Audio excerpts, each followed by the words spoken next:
Free Money Mastercard disponible dans les agences et boutiques Free, mais aussi sur votre application MyFree. Avec sa carte Free Money Mastercard, des free si ça calpe. Tous les moyens sont bons pour boire du thé Floria. Fourneau Jambar ak sa canal àndandoo yu wóor ànd ak programme NDF Fonds vert climat bu coopération allemande GIZ.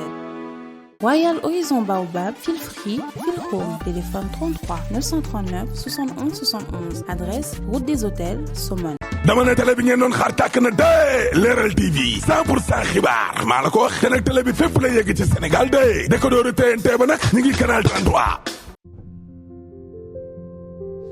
Bravia Hôtel Ouagadougou, vous aimerez déposer vos valises chez nous. Téléphone 00 226 25 32 97 97. Au Royal, buuru ndox yi. Awalibiz. Retrouvez les meilleures marques africaines sur awalibiz.com. Achetez en ligne, nous livrons partout dans le monde. Olympique Club, un monde de sport s'ouvre à vous. Étoile africaine, le nouveau magazine qui vous plonge au cœur de l'industrie culturelle et des talents africains. Laïdjara remercie ses partenaires M60, Toi et moi boutique. By Modou HLM, votre partenaire numéro 1 en cheveux naturels.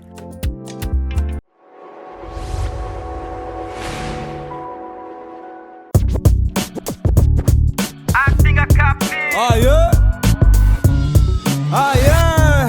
Welcome to my dark side, yeah. Sacré-Cœur, Liberté Embassy, Sicap Baobab, Sicap Karak, comment? Lépp mën a nekk fii mooy Kapsi. Xos lu fee ba tedd fii mooy Kapsi, Kapsi, Kapsi, Kapsi, Kapsi, Kapsi. Welcome to my dark side. Teewal Sicap, teewal sama gox. Sicap bi dëkk neexee.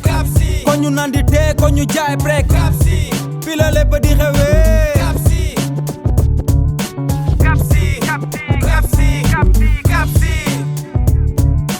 Kapsi, Sicap bi dëkk neexee. Kapsi, ko ñu naan di tee, ko ñu jaay brek. Kapsi, Kapsi, Kapsi, Kapsi, Kapsi, Kapsi.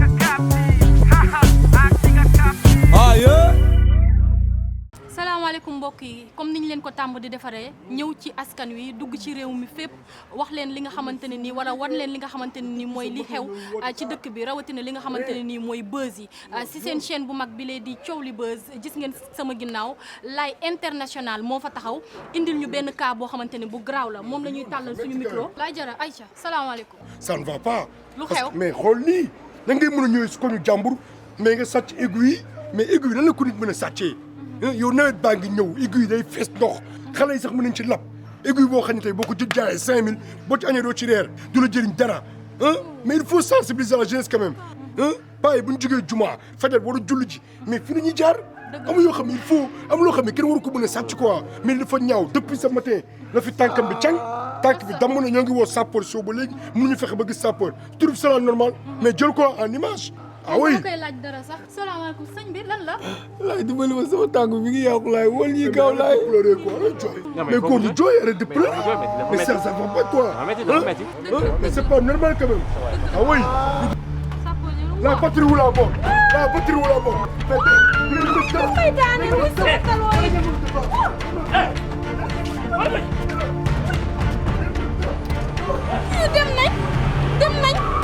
jël ma muy sama oui aywa lii kidnapping la. le Sénégal est en otage mooy dañu jàpp Laye Jara du yoon la patrie ou la mort. Laye noppi balaa ñuy rey. noppi moom dee naa bu yàgg. yow yaa ragal dee man ragaluma dee détachez-moi la patrie ou la mort day yomb trop ay tappan ngeen ay muqa ngeen. léegi yàlla noppi. day yomb trop détachez-moi ay loolu ay yow ay yow dama dund lii man dund ma lii.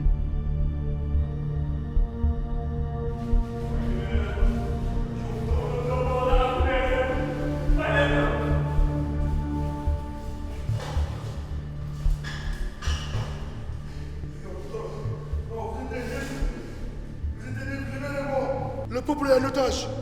Oui, on a capturé Laye Jara, c'est des nervis. Du jaune. Ouais, yow ay tappan ngeen te kenn mu ngay xool. waaw day yomb trop. waaw yow espèce de nervi que vous êtes. waay tekki leen ma bande yi mu jàkkaarloo ak ñun. kan jigéen non man jigéen du ma jël en otage yow la kenn ma ne yow la kenn laa wax. tëjal ma sa làmmiñ. mais libérez l'activiste mais libérez-moi mais li bàyyi leen activiste yi si jàmm quand même mais lu xew. abal ñu suñu koñ booy ay pétition la gis nga lii ay pétition la xool plus de 1000 signatures laay di nga génn si koñ bi si nii wala si naaw yow moom loo koñ bi. mais ma ngi dóor pétition ah man lay jara mais lu xew ah pour lan.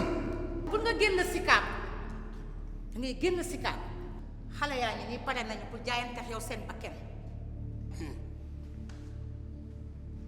mais Junior mais Ziz non Ousse mais tout sauf ça quand même non Ousse non tout bay li ma rente ak yéen yëpp mais booy dañ leen di jënd léegi booy Sicap bi koy jënd léegi mais non c'est pas vrai mais non vous êtes pas des esclaves mais vous êtes des chiens bay yéen ay chiens ngeen booy libérez-moi. mbokk yi ba tey yéen a ngi ànd ak seen chaîne bu mag bi Thiowli Buzz nee naa leen information yi ngeen bëgg yëpp fii ngeen koy amee actuellement maa ngi fii kër Laye Jara yaayam a ngi nii may seen salaamaaleykum maman. maaleykum salaam. waa Thiowli Buzz la. Thiowli Buzz su xew mbaa jàmm. maman du jàmm du salaam. du jàmm lan moo xew. gëj nga gis Laye. luy loolu lan mooy gëj nga gis Laye lan moo xew. Laye la ñu kidnappé maman. ban Laye. Laye Jara. sama Laye Jara. waaw. kan moo ko kidnappé. samay jaaroo samay talon xoolal yëpp maa ngi nii dama sonn. Thiowli Buzz lan la kan lañ kidnappé kan la. lan Laye lañ kidnappé. mais lan la Laye war a def bañ koo kidnappé. papa Laye daf ñu woon fii da doon def rek ay sensibilisation mais ay ponkal ay hippopotame ñoo ñëw def ay masque papa jaasi dret lépp ngay gis lu garaaw. non kon da nga naan gaañ nan Laye. kon waaw rey. est-ce que gaañ nan ko kon gaañ nan ko.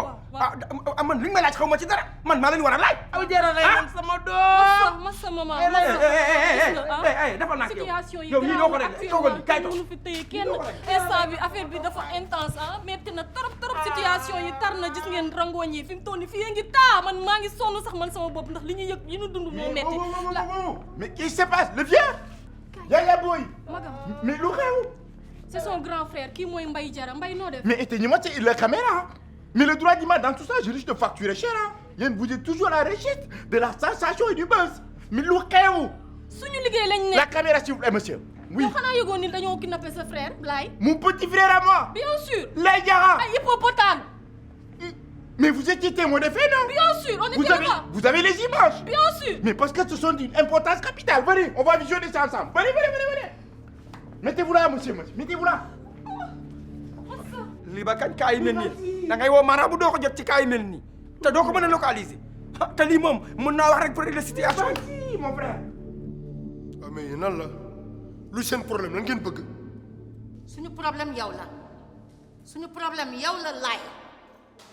waa léegi wuy dem na comme man sama yoon nekku si doo leen ma bàyyi ma yeewee ko. yow kenn laaju la noppi.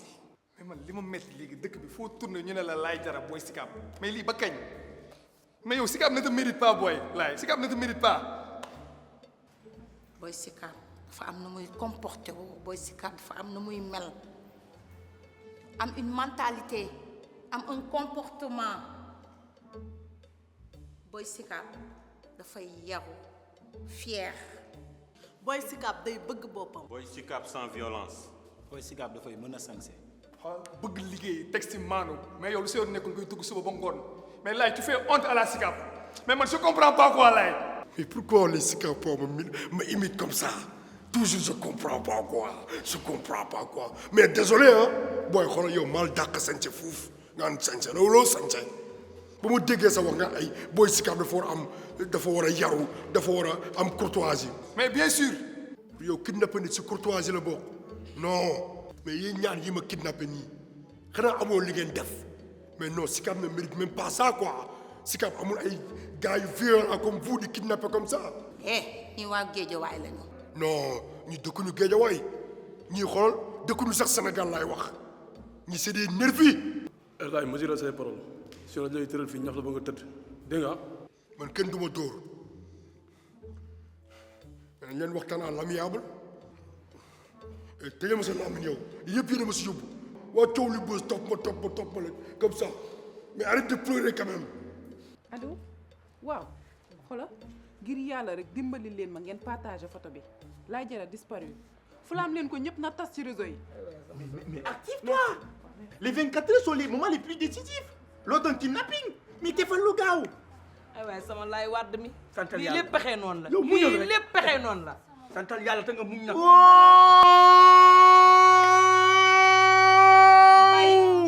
Dadé. Oh là là. Dadé. Mais ce sont des gorilles. Ce sont des mastodontes de plus de 200 kilos. mais li ma bëgg ñii nit la ñii. Mais dañoo ëpp nit. xam nga damaa gisul bu baax quoi. ay rokos. ay oy suki jàpp suki. xooloo ko tuxa tagi. bàyyi noonu. Baye Mbaye xam nga Laye activiste la activiste gaaw te dee de activiste a rey ko de dóor ci fàmb yeeg dóor ci mbax gee yam loolu rey ko te Laye bindam istulu kaña la am loo dóor fekk laa la boobu deewul moom xam naa loolu sap na mais gis nga lii nag dafa jar nag ñu dénoncé ko ñu wax ko mu leer vraiment booy taalal caméra bi nga jël ma wax jot na nag wax jot na nag taalal caméra bi asalaamaaleykum waa Sénégal wax jot na nag man la père Diarra papa yi Laye Diarra man maa ko jur mi dund ci sama barke ñaata yoon lañ fi gis ay nit yu ñu capturé jël ay nit kidnappé leen mais Laye Diarra ci dëkk bi la dëkk nekk activiste taxawal réewam di xeexal réewam taxawu quartier bi lépp lu bon mu jëli ko fi mais kii dañ ko war a may doole kii dañ ko war a jàppale mais police bi ñun ak ñoom la ñun ñooy police mooy ñun kon dañ ñoo war a jàpp ci yëf yi mais nag xoolal lu jot na nag lenoon ko wax mais bande yaa ngi taxawaalu ci dëkk bi agresseurs yaa ngi taxawaalu nit ñi kenn ñemeetu la génn 20 heures dañuy tëdd nañ à cause de lan ku génn ñu ray la ñu ngi rendi nit ñi te kenn waxu ci léegi nag ñii dañ ko wax man la père Diarra maa ngi nii xam nañ fi ma dëkk maa ngi si Cap maa ngi sama biir kër dawuma ragaluma police ragaluma gendarmerie militaire yi bu ñu dikkee ma wax ak ñoom kenn mënu maa tere wax damay wax nguur gi am nañ ci part de responsabilité sans barté poto maa ko wax ca kaw nguur waaleykum salaam inspecteur li ma wax garaawul inspecteur ñoo leen toog ça va alhamdulilah ça va ñi ngi woon ci bande annonce yi jàngu Sika bi xam nga samedi prochain la ñu moom lañ ci annonce bi la nekkoon noonu toog leen venez bye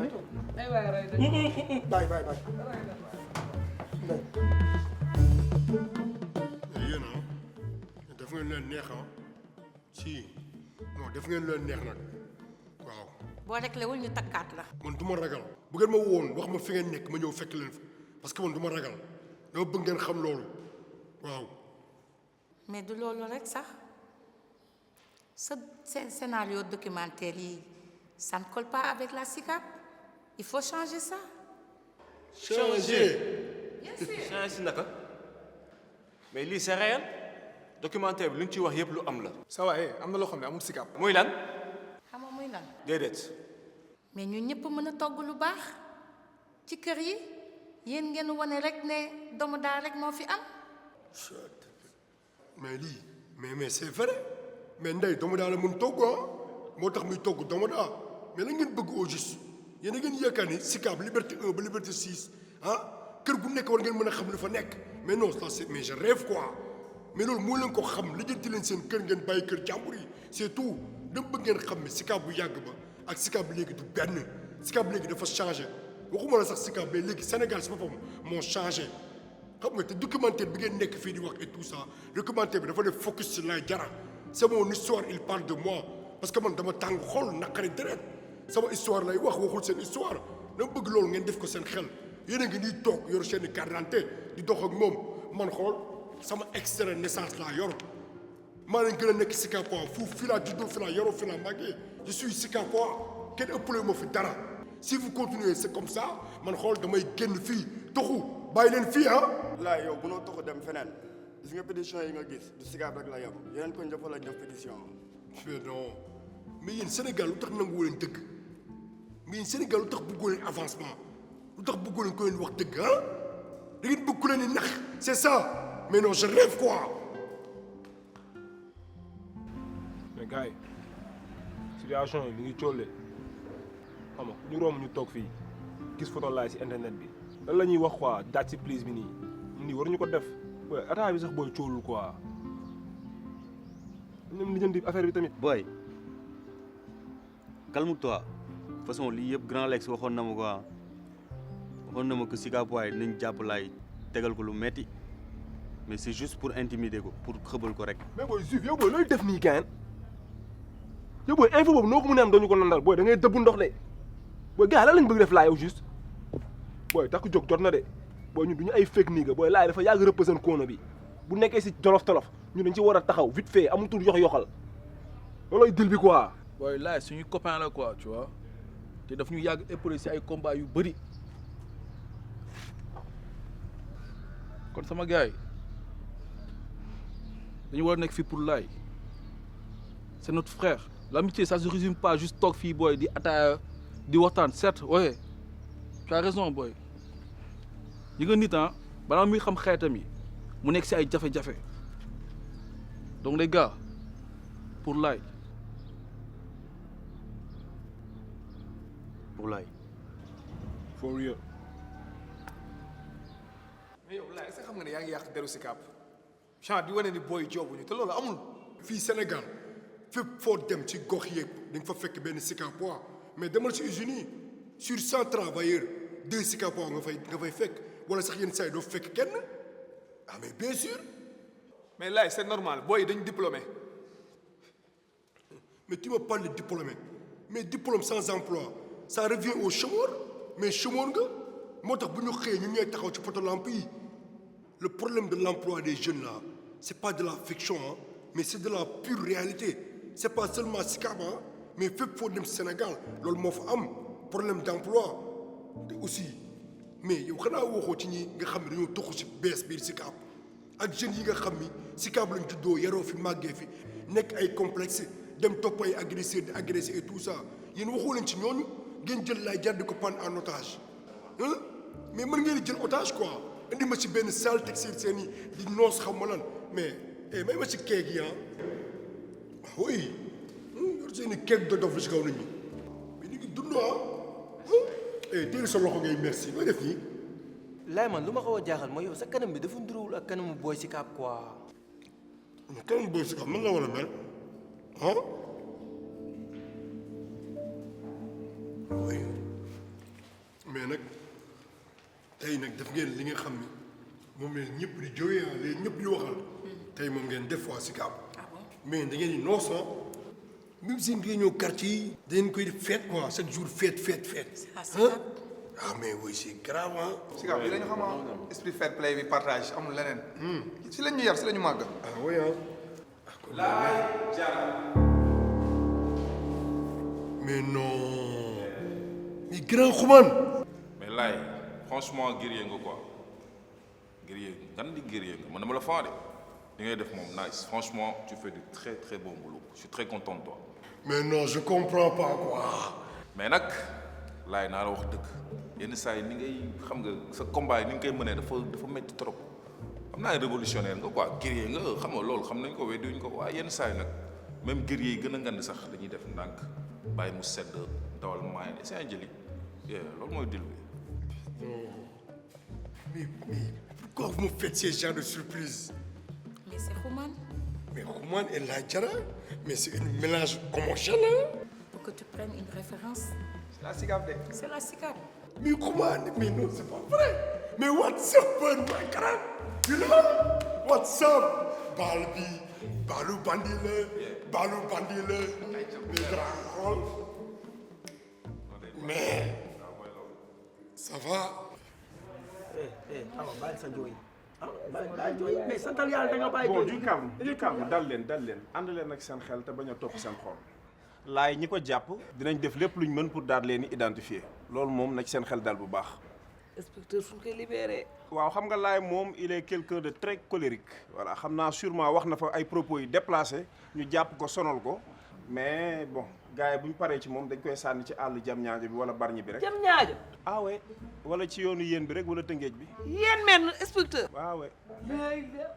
xam nga man sànq ba léegi li tax ma lay calmer te man boo xoolee position bi ma nekk man sama xel dal parce que xam naa ñan ñooy police sénégalais bi xam naa leen professionnel nañ xam nañ dañuy liggéey te duñu def loo xam ne waruñu ko def te li ma ci gën a neex mooy police lañ boo xam ni adduna bi yëpp ñoo leen respecté ñëpp leen jox te respecté leen ndax ni ñoo xerañee ci seen liggéey ah kon ñoom duñu ay caaxaan papa yaa wax lii.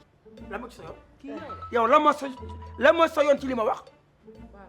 alors. mais le vieux dañ la soppi xanaa. mais ñi ne dañ ko sànni yàlla njolox ton ba je sais pas quoi yéen nga ne c'est bon. laay nañ ko sànni sax ci montagne bu Ngor ba. moi j'hallucine. waaw parce que fu ñu ko mënti sànni déjà ñoom li ñu war a def moom lañ def seen liggéey lañ def. laay nag moo choisir métier boo xam ne nii lay demee ah day metti. Sénégal moom nekk fa activiste yombul lu jafe-jafe la am na ñoo xamante ni dañuy wax bu ñu leen jàppee dañ leen woo ci ruq am lu ñu leen jox ñu noppi wante ñu ci mel ni laay ay homme de conviction lañ.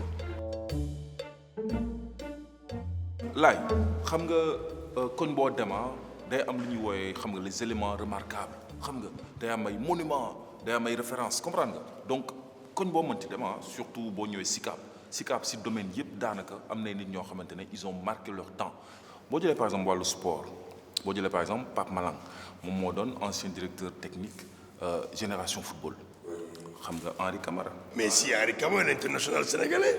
yaa ngi gis Loum Ndiaye par exemple international la tamit n'est-ce pas voilà boo jëlee Ablaye Sey Moro moom moo doon ancien président wu fédération de basket boo jëlee ñoom boo jógee ci sax football nga ñëw par exemple ci culture Positive Black Soul. ay PBS Awadi. Baxaw ak Djibi ñoom Moustapha Dabrens comprendre nga après nga jël waa Pirate de Dieuppeul ñoom tamit ce sont des grandes stars ñoo xamante ni ils ont fait des réalisations pour la Sicap nga jóge foofu nga dugg sax ci wàllum philosophie. mais Souleymane Bachir Diagne. kon yow xam nga Souleymane Bachir. mais kooku c'est un crack kooku il a la dimension de Cheikh Anta Diop mais loolu il voyage partout dans le monde mais il voyage en jet privé mais man parfois même je me dis que est-ce que man nekkuma ci niveau yooyu mais le gars c'est un cervelle il a multidimensionnel mais c'est à saluer Souleymane Bachir Diagne digne fils de la Sicap. mais justement tu vois comme ni ngay wax nii gis nga ñooñu noonu lépp cerveau la ñuy demee gars yi comprendre ay borom mind lañu. mais grand mais man je veux devenir quelqu'un à la Sicap parce que c'est une référence Laye Diarra si. xam nga et puis yow Laye boy town gentleman comme benn instant xam nga waaw il faut ngay dawal tamit affaire de gentleman tamit benn instant voilà. foofu laa tolloo dama nekk ci maa yu level yu garaaw mais gisoo ni may sibee Souleymane Bachir yow. ah oui instant yi ma bëgg a nekk un monument à la Sicap pourquoi pas Laye Diarra je veux devenir quelqu'un. xale yi bëgg ma mag yi bëgg ma gérer dëkk bi tot Sicap jantal benn beau voilà nice. na nga ko jëfee dégg nga. mais pourquoi tu te mêles comme ça dans mes discussions mais bu yow loolu foo ma toppee nii rek mais ça va mais grand xool ama jël la 8 kilos ñu teg fii mënuñu fi waxtaan yaa ma gën a xam.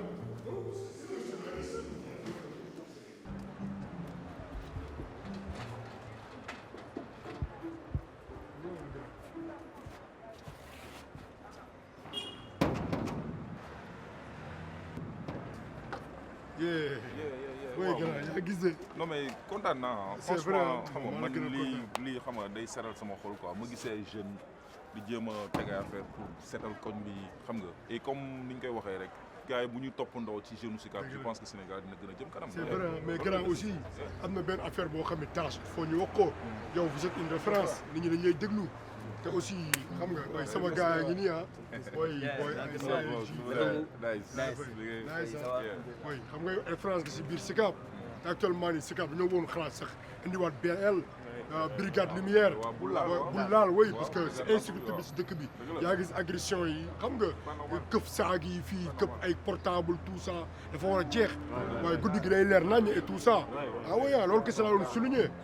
personnellement grand man tey moom je suis très content quoi le fait que ma gis la nii sama rek man dama lay yàgg fil quoi ni ngay ta façon de t'habiller classe bi look bi lépp quoi j'adore bien merci beaucoup grand moom personnellement c'est un honneur de te rencontrer parce que sa ay musique dafa ma yàgg yee lyrics bi xam nga y a plein d'enseignements ñu xoolee même journal rappé yi chanson boobu noonu lii lu mu doon Adja Maana su ma koy déglu xool mooy je suis là mais non je suis là Maana teg boppam Rihanna wala Lady Gaga roy ci Maam Jaara oui unicorn bay c'est vraiment cool quoi grand merci respect waaw gën man xumaan lay doon gën man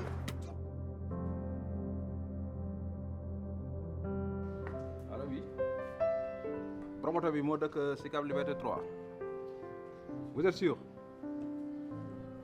ok d'accord. ban fekk ma fi laay xaar sama Ablaye Wade mi leen ma bëgg a xañ te kenn du ma ko xañ. xam nga lu ma lay xamale. danañ ma bàyyi ak sama Laay Wade. yaa ngi dugal sa bopp ci musiba. sa cour gi nga yor lañ bëgg nga denc ko bis boo fi dóoraate ay cour di nga dugal sama. nañ ma fi fekk looy dóoraate. nañ ma fi fekk. yaay booy denceel pilon bi bu fi nokkos kenn. nañ ma fi fekk naa leen ko nokkos ba ñu xam ne du mii moo ci boole sax sa bopp ngay nokkos rek. laay ngi nii sax voilà. mais yaay lan la oh mais bàyyil jooy maman Mia tamit luy jooy lan la lu xew. mais toujours c'est comme ça quoi su ma génnee tuuti sax comme ça lii lay def. c'est l'émotion. yaay bul jooy du dara waa Sicap bi ñoo ma soxla woon mais di ma jéem a tegal ay jabak yooyu mais à la fin mujj nañu am terrain d'entente waxtaan ba jubóo et tout ça xamal naa ne tamit fii laa juddoo extra laa yor ah je suis Sicapois quand même. xam nga lu ma lay xamal yow war nga sant yàlla bu baax nga sant sa baay ndax bu duloon sama barke ba léegi sànq nañ la bu yàgg loo dugg génn ci du kenn xamal ni man la. mais pas xool du ma d'accord di la may fi ay buzz ma dem léegi ñëpp dara xewagul ngay wax ay journalistes lu ñu ko dugg ci arrête avec ça quoi papa. ba may am buzz juddoo. yow ci sama buzz ngay daw yow sama essence ngay daw. waaw baax na nga du ma la may buzz. mais ndey yow merci gis naa sa compte Instagram bi TikTok bi ni mu followé xam nga sama photo bi nga dugal. oui j'ai perdu mon frère Laye Diarra mais maa ngi nii mais gis nga sa compte bi ni mu yéegee da nga ma dugalee poster ni Laye Diarra disparu xam nga Sicap ñii di xam ñii di dee mais super c'est une belle initiative oh là là là mon frère Laye Diarra ça c'est mon frère mais moi je t'avais dit que toi tu es un guerrier. nous sommes des Diarra Diarra quand même. mais wax ko dëgg jël na ay coups famb de. côté gars yi cokkate leen ko dañ ko sant yu ndaw la rek. mais non bàyyi yooyu yaay xool ñëwal demal noppalu ko demal ci biir. ay yi ngay def et tout ça demal ci biir nga noppalu ko. eh mais monsieur l'agent mais comment vous allez. nice eh mais monsieur l'inspecteur. ah oui je suis là c'est sauf yaa si jàmm. naka affaire yi mooy nice comme d'habitude mais loolu la xumaan wax léegi ni ma dama nice xam nga tout ça.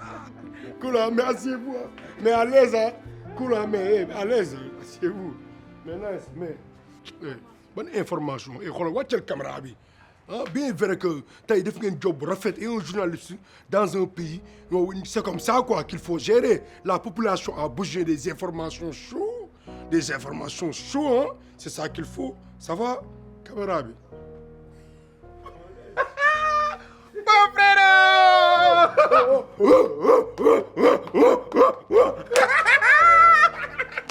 ça c'est mon frère.